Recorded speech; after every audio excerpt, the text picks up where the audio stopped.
नमस्कार दोस्तों, मेरा नाम है इमरान मनी और मजा में आपका स्वागत है। दोस्तों आज के वीडियो में हम बात करने वाले हैं कि एक सवाल लोगों के मन में हमेशा होता है कि जो हम शेयर ट्रेडिंग में प्रॉफिट करते हैं वो पैसा कहाँ से आता है और जो हम लॉस करते हैं वो पैसा कहाँ जाता है। ऐसा सवाल लोगों के मन में बहुत होता है। तो इसी सवाल का जवाब आपको इस वीडियो में मिलेगा। तो ये वीडियो आप स्टार्टिंग से लेकर एंड तक पूरा देखिएगा। चलिए फ्रेंड्स ये वीडियो शुरू कर दें। फ्रेंड्स देखिए, बहुत सारे लोगों का ऐसा सोचना होता है, मतलब हर किसी का तो सोचना नहीं होता है, बट बहुत सारे लोग ऐसा सोचते हैं कि जो हम शेयर में प्रॉफिट करते हैं वो पैसा कंपनी से आता है। मान लो हमने कोई कंपनी का शेयर खरीदे, लेट्स टेक टाटा मोटर्स का हमने कोई शेयर खरीदे और अगर हम उसमें कोई प्रॉफिट कर रहे हैं तो वो पैसा हमें टाटा मोटर्स कंपनी से आता है, और अगर हम उसमें कोई लॉस कर रहे हैं तो वो पैसा टाटा मोटर्स कंपनी को जाता है। ऐसा कुछ लोगों का सोचना होता है। ठीक है, सारे लोग नहीं सोचते बट कुछ लोग ऐसा सोचते हैं। तो क्या ये सोचना सही है? क्या नहीं, ये सोचना बिल्कुल गलत है। ऐसा होता ही नहीं है, क्योंकि शेयर में जो ट्रेडिंग कर रहे हैं वो लोग कर रहे हैं, आपस में लोग ट्रेडिंग कर रहे हैं। कंपनी ने तो एक बार आईपीओ लेके आ गई, कंपनी सबसे पहले आईपीओ लेके आती, मार्केट में शेयर छोड़ देती, मतलब लोगों को शेयर बेच देती। उसके बाद में कंपनी चले जाती, कंपनी वहां से हट जाती, कंपनी का उसमें कोई भी रोल कॉल होता नहीं है। फिर उसके बाद में आईपीओ आने के बाद में, शेयर लिस्ट होने के बाद में जो भी ट्रेडिंग हो रही है लोग आपस में ट्रेडिंग कर रहे हैं, लोग आपस में शेयर को खरीद रहे हैं और बेच रहे हैं। उसमें लोगों का प्रॉफिट और लॉस हो रहा है, इसमें कंपनी का कोई भी रोल कॉल नहीं है। ना हम कंपनी से शेयर खरीद रहे हैं, ना हम कंपनी को शेयर बेच रहे हैं, ना ही हमारा पैसा कंपनी से आता है प्रॉफिट का, ना ही हमारा लॉस का पैसा कंपनी को जाता है। ठीक है, तो लोग आपस में ट्रेडिंग कर रहे हैं, उसी में प्रॉफिट एंड लॉस कर रहे हैं। अब लोग आपस में ट्रेडिंग कर रहे हैं, इसका ये मतलब नहीं है कि एक प्रॉफिट कर रहा है तो दूसरा लॉस कर रहा है, या दूसरा लॉस कर रहा है तो एक प्रॉफिट कर रहा है। ऐसा नहीं है। ये भी कुछ लोग सोचते हैं ऐसा, बट ऐसा सोचना भी गलत है। क्योंकि दोस्तों स्टॉक मार्केट एक जीरो सम गेम नहीं है। जो जीरो सम गेम होता है उसमें ऐसा होता है, जीरो सम गेम में क्या होता है कि एक का प्रॉफिट दूसरे का लॉस, दूसरे का लॉस एक का प्रॉफिट, ऐसा होता है। जैसे कि सट्टा एक जीरो सम गेम है, जुआ एक जीरो सम गेम है। सट्टे और जुए में क्या होता है कि एक बंदा उसमें कब पैसा कमाता है, चार लोग मान लो बैठे हैं, जब तीन लोग हारते हैं तो एक जीतता है। ठीक है, तो एक बंदा तभी उसमें पैसा कमाता है जब बाकी लोग हारते हैं। बट स्टॉक मार्केट में ऐसा नहीं है। स्टॉक मार्केट में सारे लोग भी पैसा कमाते हैं, सारे लोग भी पैसा गंवाते हैं। मैं आपको एग्जांपल के थ्रू समझाता हूँ।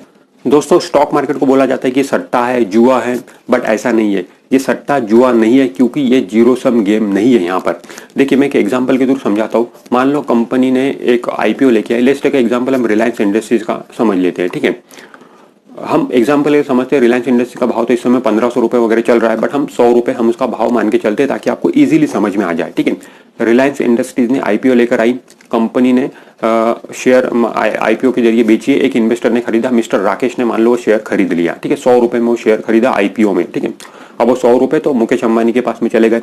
अब वो 100 रुपए में जो राकेश ने शेयर खरीदा है, ठीक है, अब लिस्ट हुआ, लिस्ट होने के बाद में कंपनी की परफॉर्मेंस काफी अच्छी सुधरती गई। ठीक है, रिलायंस इंडस्ट्रीज प्रॉफिट करती गई। ठीक है, उनकी बैलेंस शीट अच्छी होती गई।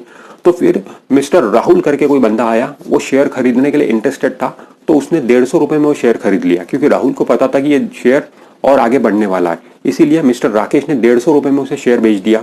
अब मिस्टर राकेश ने तो 100 रुपए में शेयर खरीदा था, अब 150 रुपए में बेचा तो 50 रुपए का प्रॉफिट मिस्टर राकेश का हो गया। इसका मतलब क्या मिस्टर राहुल का 50 रुपए का लॉस हुआ कि नहीं?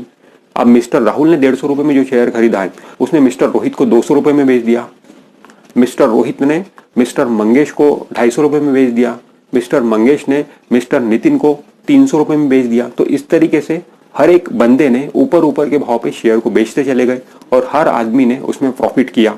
तो इसमें यहाँ पर कहीं पर भी एक का प्रॉफिट एक का लॉस हमें दिख नहीं रहा है, सभी लोगों का प्रॉफिट दिख रहा है। तो इस तरीके से होता है। और ये कैसे हुआ? क्योंकि कंपनी की प्रॉफिटेबिलिटी अच्छी है। जैसी जैसी कंपनी की प्रॉफिटेबिलिटी बढ़ती चली जाएंगी, शेयर का भाव ऊपर जाता है और उस तरीके से हर आदमी उसमें प्रॉफिट करता है।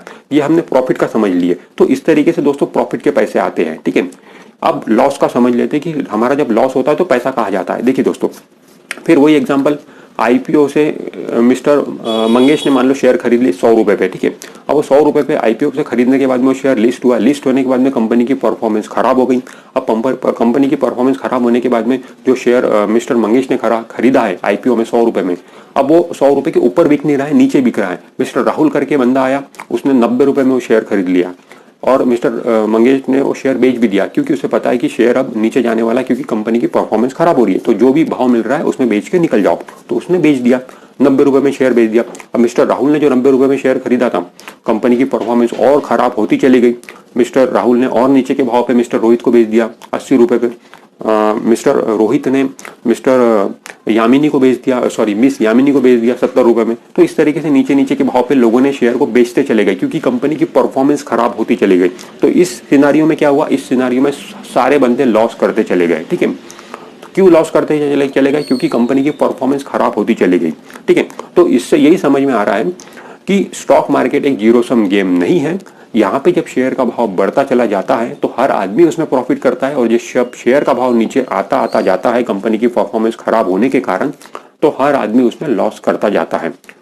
तो दोस्तों, जो भी हम शेयर खरीदते और शेयर बेचते हैं आपस में ही करते हैं, मतलब जितने भी लोग ट्रेडर हैं वो ही लोग शेयर की खरीदी बिक्री आपस में करते रहते हैं। इसमें कंपनी का कोई भी रोल होता नहीं है। कंपनी ने एक बार आईपीओ ला लिया, मार्केट में शेयर छोड़ दिए, उसके बाद में लोग ही आपस में उस शेयर की खरीदी बिक्री कर रहे हैं, प्रॉफिट एंड लॉस कर रहे हैं। ठीक है, और शेयर का बढ़ने का जो रिलेशन है वो डायरेक्टली कंपनी के परफॉर्मेंस से रिलेट करता है। कंपनी का परफॉर्मेंस जितना अच्छा रहेगा, कंपनी लगातार प्रॉफिट करते जाएंगी, ठीक है, तो कंपनी सेल्स करते जाएंगी, तो कंपनी का जो शेयर का प्राइस है वो बढ़ते चले जाएगा। और कंपनी का परफॉर्मेंस अगर खराब होते जाएगा तो कंपनी का शेयर का प्राइस नीचे आते जाएगा। ठीक है, अब कंपनी का परफॉर्मेंस अच्छे होने का मतलब क्या होता है? अच्छे होने का मतलब हो सकता है कि कंपनी का जो प्रॉफिट्स है वो डे बाय डे बढ़ते जा रहा है, सेल्स बढ़ते जा रहा है, कंपनी का जो कर्जा है वो डे बाय डे कम होते जा रहा है। तो it is a good sign of it is a sign of good performance. ठीक है, इससे पता चलता है कि कंपनी अच्छी परफॉर्म कर रही है और कंपनी का शेयर का भाव उस तरीके से बढ़ते चले जाता है। और कंपनी का भाव नीचे कब आता है?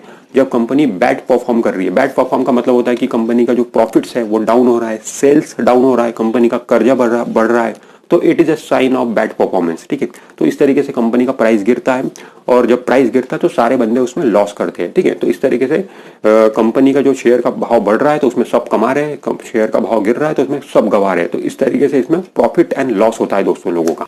तो दोस्तों, इसमें दो बात मेन है जो आपको याद रखना है इस पूरे वीडियो में। पहली बात तो यह है कि इसमें लोग प्रॉफिट कब करते हैं? जैसे जैसा शेयर का प्राइस बढ़ता जा रहा है, जब शेयर का प्राइस ऊपर ऊपर ऊपर ऊपर जाते जाएगा तो हर बंदा उसमें प्रॉफिट करता जाएगा। जब शेयर का भाव नीचे नीचे नीचे नीचे आता जाएगा तो हर बंदा उसमें लॉस करता जाएगा। ये एक बात आपको ध्यान में रखना है, पहली बात। और दूसरी बात जो हमारे इस पूरे वीडियो का टॉपिक है वो ये कि प्रॉफिट का पैसा कहाँ से आता है और लॉस का पैसा कहाँ जाता है। तो प्रॉफिट का पैसा जो आता है वो कंपनी के प्रॉफिटेबिलिटी से आता है, मतलब कंपनी जो गुड परफॉर्म कर रही है, जो अच्छा परफॉर्मेंस कर रही है, कंपनी की शेयर की जो शेयर है उसकी मार्केट में डिमांड बढ़ रही है, उस वजह से हमें प्रॉफिट हो रहा है। और कंपनी जो बैड परफॉर्मेंस कर रही है, ठीक है, उस वजह से कंपनी के जो शेयर की डिमांड है वो घट रही है, उस वजह से हमें लॉस हो रहा है। तो कंपनी की प्रॉफिटेबिलिटी से हमें प्रॉफिट होता है और कंपनी की जो बैड परफॉर्मेंस हो रही है उस वजह से हमें लॉस होता है। तो ये दो बातें हमें ध्यान में रखना जरूरी है इस पूरे वीडियो में। तो मुझे उम्मीद है दोस्तों कि आप समझ गए होंगे कि किस तरीके से हमें प्रॉफिट होता है और किस तरीके से हमें लॉस होता है और हमारा पैसा कहाँ जाता है, कहाँ आता है, ये सारी बातें आपको समझ में आ गई होंगी। तो दोस्तों, अगर ये वीडियो आपको अच्छा लगा तो वीडियो को तुरंत आप लाइक कर दीजिए और तुरंत इस चैनल को सब्सक्राइब कर लीजिए, क्योंकि ऐसे ही वीडियो, ऐसे नॉलेज देने वाले वीडियोस अक्सर इस चैनल पे आपको मिलते रहेंगे। तो ये वीडियो को लाइक कर दीजिए, सब्सक्राइब कर दीजिए और शेयर कर दीजिए इस वीडियो को, क्योंकि बहुत सारे लोगों के मन में ऐसे डाउट्स होते हैं, उनके भी डाउट्स क्लियर होंगे। तो फ्रेंड्स, इस वीडियो में इतना ही। अगर ये वीडियो अच्छा लगा तो लाइक कर दीजिए, सब्सक्राइब कर दीजिए, शेयर कर दीजिए। मैं मिलता हूँ दोस्तों आपसे अगले वीडियो में।